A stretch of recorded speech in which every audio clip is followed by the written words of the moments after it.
Untitled War here, and today we're doing another tier list using Tier Maker. This time just doing one race as Regiment of Renown. We're covering the Skaven. Now you might be looking at this list down here and thinking that these three here are some funny looking Skaven. Well, these are just the three Lizardmen ones that I missed on the previous tier list. So I think it's probably better, I think it'd be a bit more accurate if I just focus on this one race at a time, rather than trying to bunch a whole load of them up together, because I just tend to make a few mistakes. So we've got all of the Regiment of Renown and also the special workshop ones as well that belong only to Clan Scryer here. But before we get into this tier list, I do need to let you guys know that this video here is sponsored by Manscaped. Many of you guys will know that I've been using Manscaped products for quite some time now. Now with Father's Day rapidly approaching for Australia and New Zealand specifically, yes, there's different Father's Day depending on where you are in the world, but with Father's Day rapidly approaching, Manscaped actually makes a really good gift. I actually gave my brother some Manscaped products as a gift not that long ago. So I can't think of anything that your mother would appreciate more than getting your father the Lawnmower 4.0. This is a product that I personally use on both my face and other areas, and I think that your future brother and sister will thank you for giving your father that as a gift. So go down into the comments or the description, check out my link for Manscaped product and get 20% off the product and free shipping internationally. Thanks to Manscaped for sponsoring this video. Okay, so now onto the tier list. Now that I have access to Immortal Empires, we'll showcase the various stat differences using Total Warhammer 3. I don't think there's any real difference between doing it in Warhammer 2 or 3. It's just that Warhammer 3 is newer, that's all. Alright, so let's go in here, and we'll start with the Clan Vulcan Tail Slashers. So this one here is just a clan rat with shields. So if we have a look at its stats, what is the difference between it and a regular clan rat? We need to make a comparison, of course, by firstly upping its experience. And what is the difference? So the weapon strength is +8, and it also has fire resistance +20%.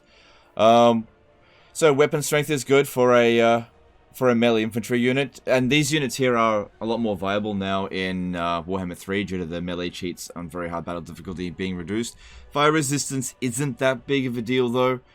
It depends, because it's only going to come into effect if you go up against something that actually does fire attack, which there's a few things. But overall, I don't think it's like an amazing improvement, but I'm going to put it under slightly better than the original there. Just an okay sort of emergency unit only. Alright, and then we've got the, where is it? We've got the Ixcha's Triad, okay, which is a what's it called? It's a Eshin Triad unit. Alright, let's have a look at the difference between these two. Okay, another thing to point out is that I don't look at the recruitment cost differences here. Looking at this and being like, oh, but it's 88 cheaper. That's useful to note for, if you're playing multiplayer. This is not a multiplayer tier list, this is the campaign. And typically speaking, the recruitment costs are going to vary. You might recruit this unit vastly cheaper than this, and generally speaking, you're not going to recruit it at 988, because you'll recruit it at 700, and if your lord has skill bonuses that improve their recruit rank, those don't come at an extra cost. So Regiment of Renown is almost always more expensive than the original unit on the campaign map, so just keep that stuff in mind. Yeah, the ranks don't cost experience, don't cost money. Okay, so let's have a look at the difference here.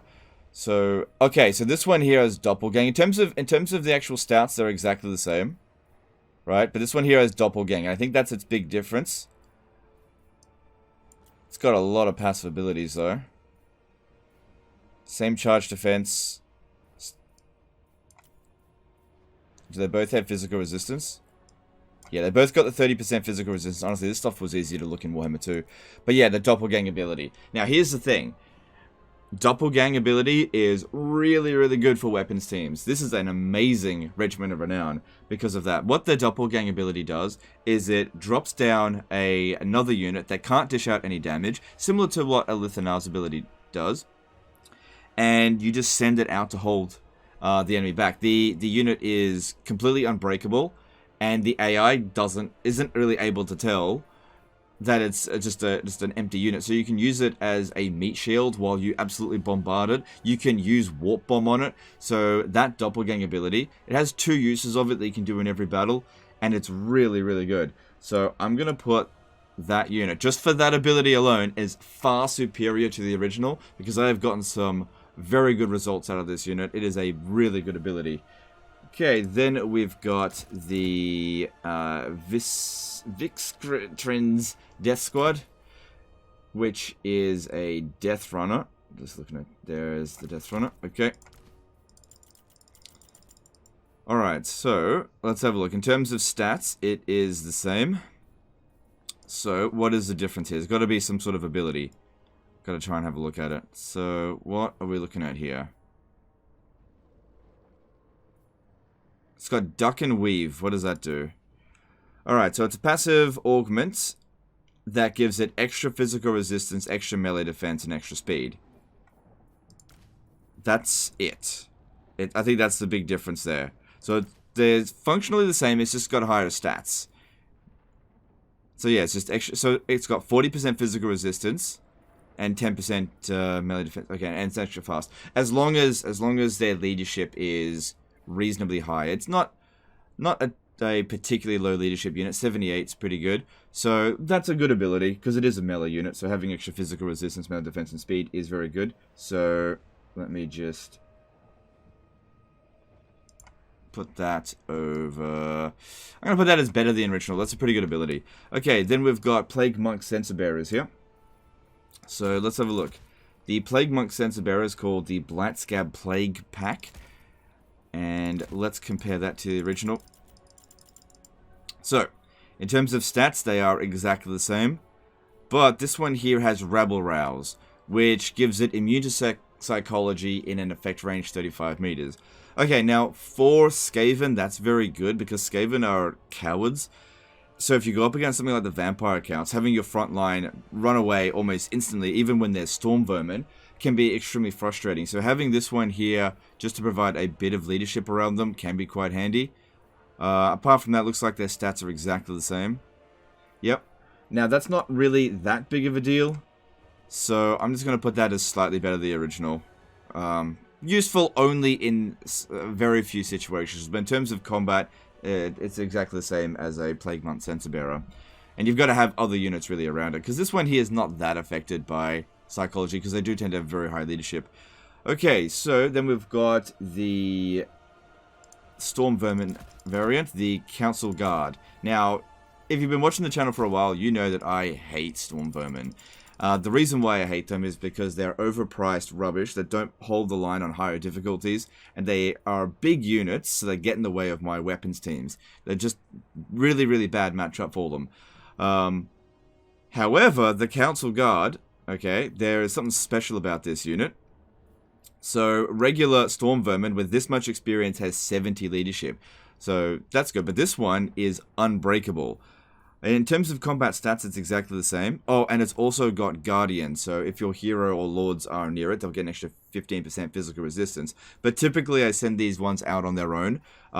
Just like with the Ishka's Triad's Doppelganger ability, to just hold the line as long as possible. So I usually don't have my heroes near them, but if you want to do that, if you're in a choke point situation in a siege, maybe that would be pretty useful. But the Council Guard, they are actually a really good Regiment of Renown to have in your weapons teams if you want on a temporary basis. I'm going to put this one here as better as the original, because that ability there, while it does make them unbreakable so they hold the line really well, these guys tend to die in just about every single battle that I send them into. Whereas these ones here, they use their Doppelganger ability twice, and they sometimes survive, because you can still use them after they're done. These are essentially 3 units, and this one will hold, you know, about 3 times longer than your average Storm Vermin. Still much better than the original, but not to the extent of this one here. Alright, so that's all the melee infantry sorted. Let's talk about missile units and what the difference is between them. Okay, so now we're over at missile infantry. We're doing the teeth breakers. So we'll do these ones here last. Teeth breakers are obviously Rattling Guns. Let's have a look at the difference here. So exactly the same missile strength. This one here has concealment bombs. Okay, so that basically makes them stalk. That is useless. Just about useless for a Rattling Gun unit. Just about useless, because the only reason you would use that is if you were getting out of combat, and like getting away from something. And even still, it's only a temporary ability. It's just not that useful. It doesn't increase their speed. No, their speed's exactly the same. And typically speaking, Rattling Guns, you want them to just be constantly firing. So that's just not really a great ability. I'm going to put that as same as the original. I don't think I've ever used that ability for that particular unit. It's just not a useful one for the Rattling Guns, in my opinion. It would be very, very rare scenario where you really screwed up, where you'd actually have to use that to get that one away. And only would work against particularly slow units. If you had like cavalry coming after you, that's not gonna help at all. Okay, then we've got the Natty Bubo's sharpshooters, which are Giselles. That means don't want to keep in mind that Rattling Guns are really good units. So I'm not saying that the Teethbreaker is a bad unit. I'm saying that it is no better than a regular Rattling Gun. Just want to keep that in mind. Which is still, that makes it actually better than the Council Guard. It's just that Council Guard is a Storm Vermin. That's why the list here is about if it's better or worse than the original, not about whether or not it's actually a good unit. Typically speaking, all Regiments of Renown are good units. Just want to make that clear. Okay, so looking at Wartblock Giselles. So this one here, what's the difference? In terms of stats, exactly the same. Now this one here has Stalk and Snipe. So that means it remains hidden even when shooting, and it is always stalking. So that is far superior to an active ability that is temporary. So it's and also, it can shoot and not be detected.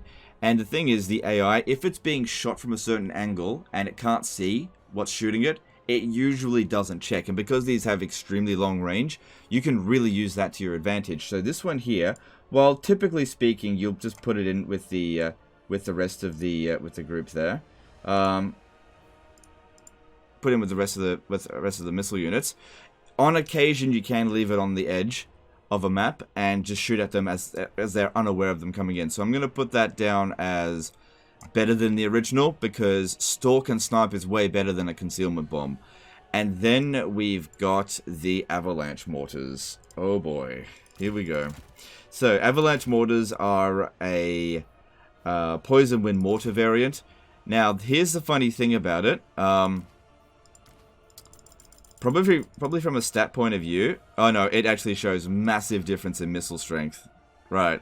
So the Poison Wind Mortar unit, it shoots, it's like a Poison Wind Globadier shot, right? But this one here shoots like a cluster bomb of Death Globe Bombardier shots. Now if you're playing as Clan Scryer, you can get the like poison effect of them where it decays their health after being hit with it.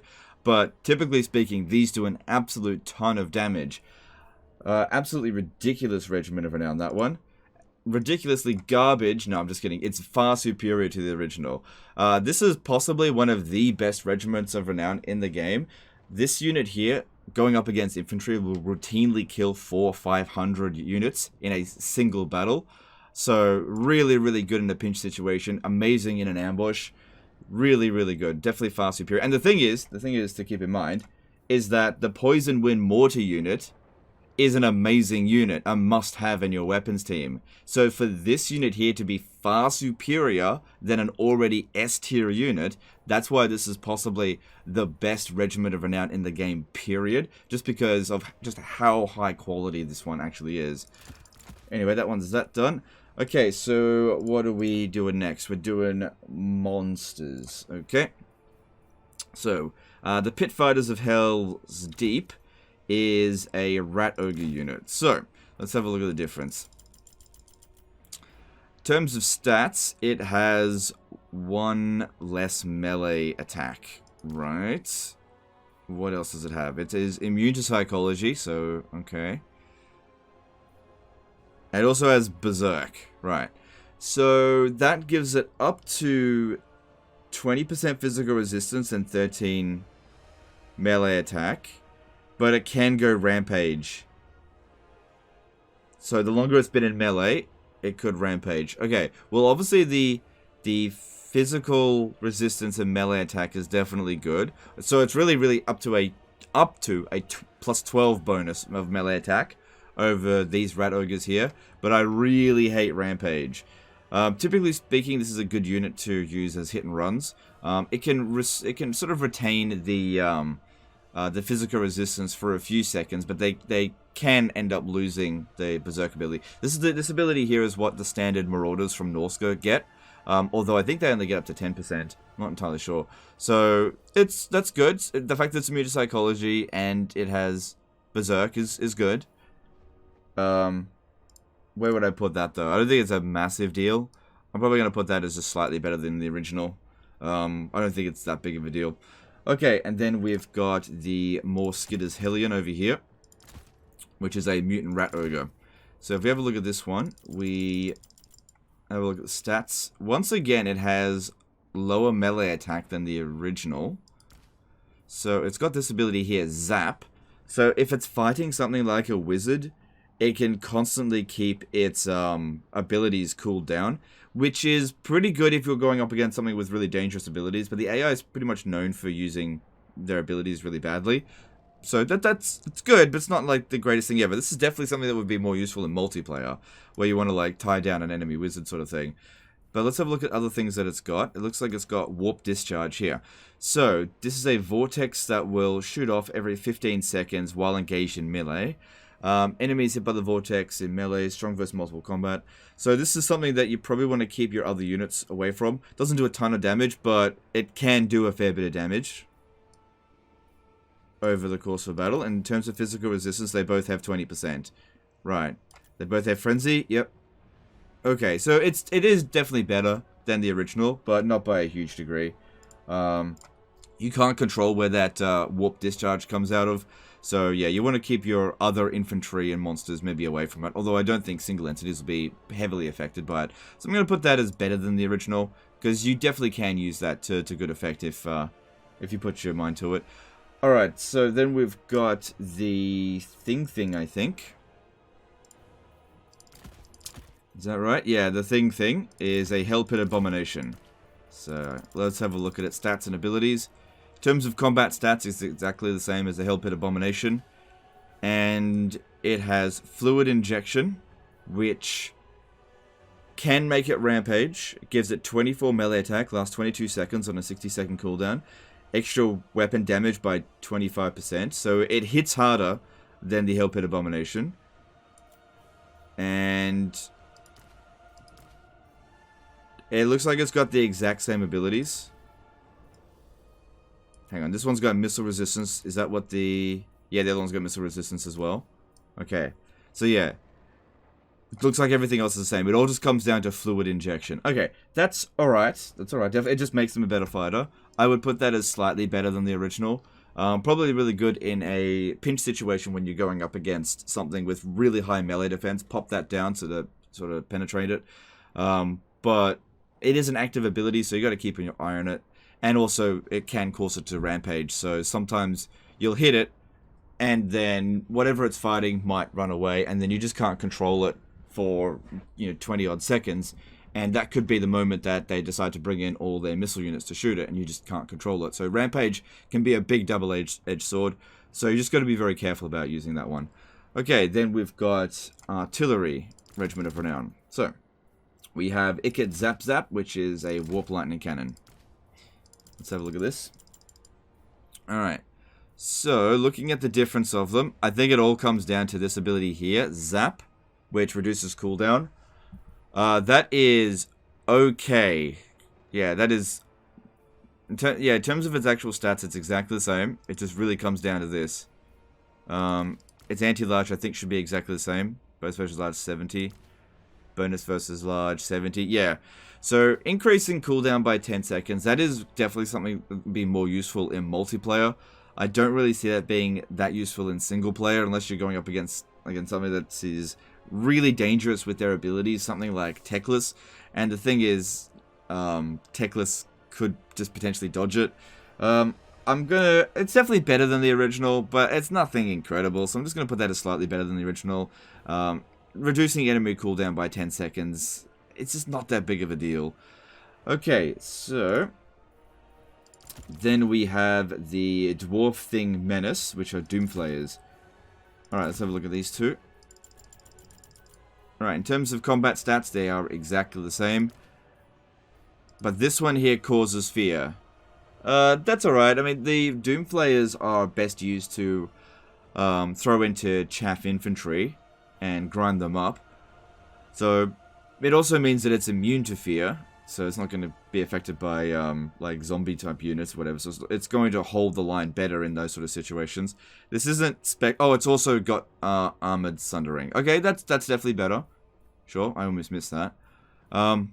It's good. It's good. It's nothing spectacular. It's definitely not far superior than the original. I'd probably put that as better than the original. It's just good. Nothing fantastic. Alright, and then we've got a Doom Wheel. The Wheels of Doom. Alright, let's have a look at this one. What's the difference? So, it has much higher missile strength, and that appears to be it. Right. That is not that big of a deal, because... like, its missile strength is good, and it looks like it's got a lot of ammunition, but you really don't rely on it that much, I think. Unless you really want to kite enemies around for a long time, but that's kind of tedious and not the best use of Skaven units anyway. It's slightly better than the original. That's all I can really say about that. Like, it's double missile strength, but that's it. Not really too much more to that. So I'm going to put that as slightly better than the original. Alright, now we're on to the special Clan Scryer ones, okay? So, we've got the Doombringers, which are Warpfire Throwers. Got to compare them with a Warpfire Thrower unit. Oops, Warpfire Thrower unit.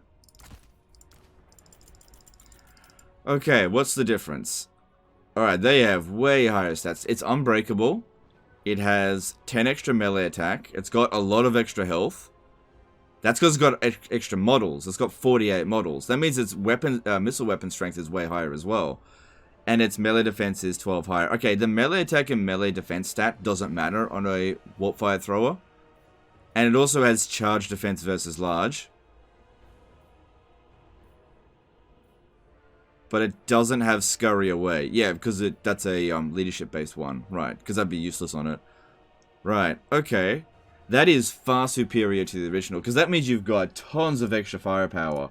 That is far superior with that. How many extra models do you get with that? An extra 16. Yeah, it's 50% larger. So that means you got 50% more missile strength with it. That is really good. That's a lot more firepower, a lot more, you know, actual warp fires going in. So that would obliterate infantry units like crazy. That's really good. Okay, and then we've got the Death Dealers, which is another Rattling Gun Regiment of Renown. Alright, it's not really a Regiment of Renown, it's a workshop unit, but yeah, functionally the same thing. Okay, so it's just got way higher stats. So ammunition plus 8. Which for Clan Scryer is good, but they have unlimited ammunition, and only Clan Scryer gets that ability, so not really needed to have extra 8 shots. It has a much higher range, plus 30. That's really good, because that means it'll get boosted further by technology and by Warlock Engineers. So that'll end up being significantly higher range than the Rattling Guns.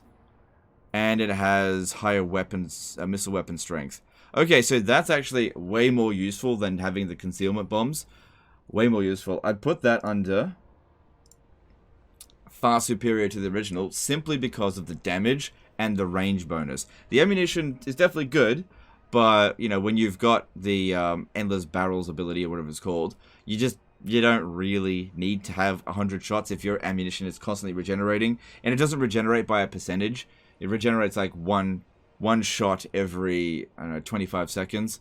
But I guess what it does is that it gives it a higher threshold from which to regenerate ammunition, and also before it runs out. So it'll run out. You can still run out of ammunition with that ability if they're firing fast enough. So it is good. I'm just not going to value it that highly. If you could get it with other factions that don't have that ability, it would be better, but it's Clan Scryer only. Okay. Anyway, I already gave it far superior than the original. What more do you want?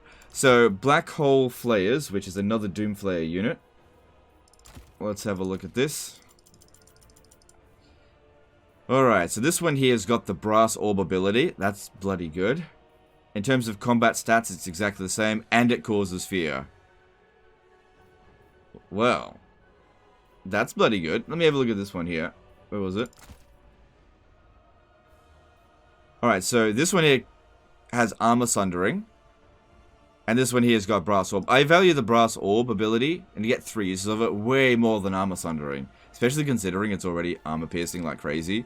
So, I would put this... Where did we put that other one? We put that as better than the original. Well, it's only fair, then this one becomes far superior than the original. So, Ickett's Workshop Regiment of Renown are getting essentially perfect scores at the moment.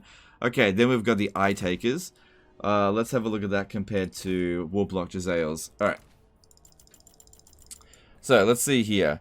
This one's got Hawkish Precision. Okay, it's got... The original has Shield Breaker, but this one's got something different. It has Blinded. Alright, so it reduces its melee defense, melee attack, and accuracy. Alright, so that's actually not that good, because the stuff that you want to be shooting is usually very far away, not actually in combat. You'd actually be better off having Shield Breaker. So that's one step where it's actually not as good as the original, but it's got Hawkish Precision, which gives it 15% extra weapon damage as long as no enemy is within 70 meters of it.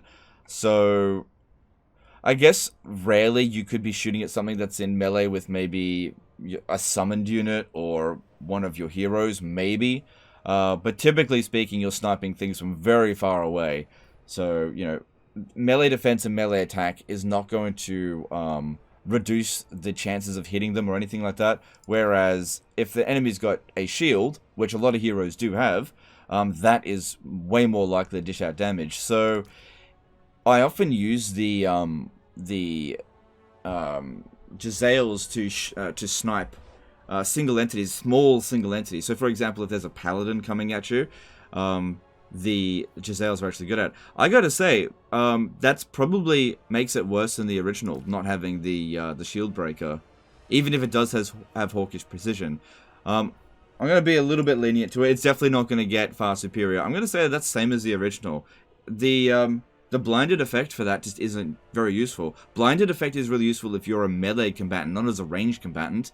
You know, there's no point. I mean, if it reduced their speed on the approach, that's different.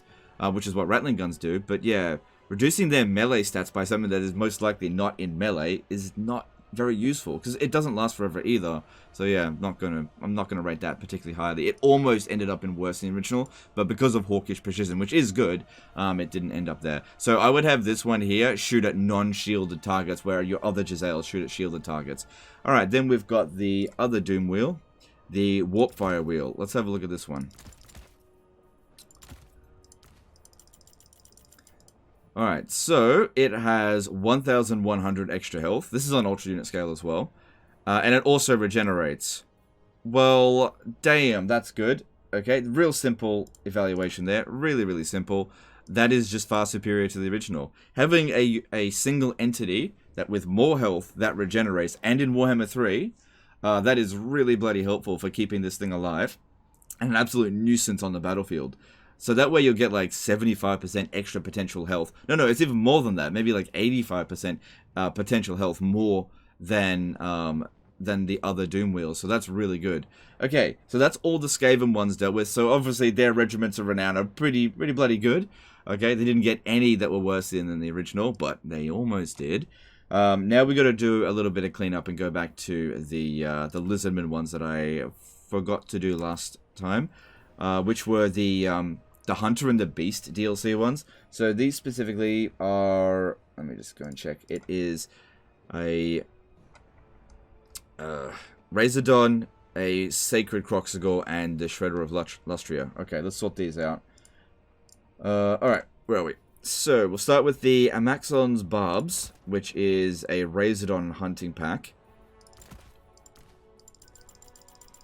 Alright, that is stat-wise exactly the same. It has missile resistance plus 15%. That's good. This is something that is likely to get shot. So, it's nothing incredible, but that is good. I'm going to put that as slightly better than the original. It's only 15%, but it'll survive slightly longer than the other variant. Just not really that big of a deal, though. Okay, then we've got the Croxagore one, which is under Monsters and Beasts. There it is, the Cohort of Huatl, that's a Sacred Croxagore. stat-wise exactly the same, although this one here seems to have sundered armor, which is good. Anything else? Okay, it's got physical resistance instead of missile resistance. Okay, now, this is good unless you're going up against something with magical attacks. Magical missile attacks, right? So, for example, if this one here was being shot by a Sister of Avalon, it would block 15% of the damage. Whereas if this one here was being shot by it, it wouldn't. So, that can be... Basically, be very careful about sending this one into missile damage. Whereas if it was being shot by just a handgunner unit, because that is considered physical damage, that is the exact same as this as well. Is that this will block magic missiles or physical missiles, where this one here will only block physical missiles. So you just got to keep an eye on that. Because yeah, there's some things out there. Like as an example of something that's got magic missiles, we've got, where is it? The Bastilon Solar Engine, right? This is an example, right? Because its ammunition is magical, if this was shooting into the cohort of Hoatl, it'll actually do more damage to this one than to the Sacred Coxigor here because of its magic missile. So yeah, bit of a double-edged sword. Got to be careful with it. Sundered armor is definitely good, but yeah, I'd be just a little bit careful with it. So I'm going to put that as slightly better than the original, because typically speaking, I would value physical resistance over missile resistance, but with Warhammer 3, there's a lot of new demons around. Got to be careful about them. Okay, and then we've got the Shredder of Lustria, which is a Dread Saurian. Here it is. Okay, so it's not a feral Dread Saurian, it's a regular Dread Saurian. Alright, let's have a look here. Let's have a look at the difference. In terms of combat stats, it's exactly the same. Alright, so it's got Dread Aversion, which around it has a leadership debuff aura. That's pretty good. It also encourages, which the other Dread Saurian doesn't do, so that's good. That'll provide, what, a +8 leadership around your troops, so that's good. And 15% missile resistance, yeah, same as this. It's got Primal Instincts, so does this one here. Alright, so that's what it's got. It's got Encourage and Dread Aversion. Okay, that's not that big of a deal. Not that big of a deal. I'd probably put that as slightly better than the original. I guess useful against low tier stuff if you're going to route it. Look, you know what? I'll give that one up to better than the original, because that could be good for routing units and keeping your units in the fight a bit longer. So that's not terrible. Okay, but there we go. There's the Skaven / little bit of Lizardmen Regiment of Renown tier list there. Let me guys know in the comment if I missed anything, because it does happen from time to time. In fact, in every single tier list of the Regiment of Renown I've done so far, I've missed a detail or two. Look at this one here. That's a pretty big detail to miss. I don't think I missed anything this time, but let me know if I did. Anyway, that's the end of this one here, guys. Don't forget to check out Manscaped. Link in the description. Appreciate you guys, and I'll see you next time, fuckers. Bye.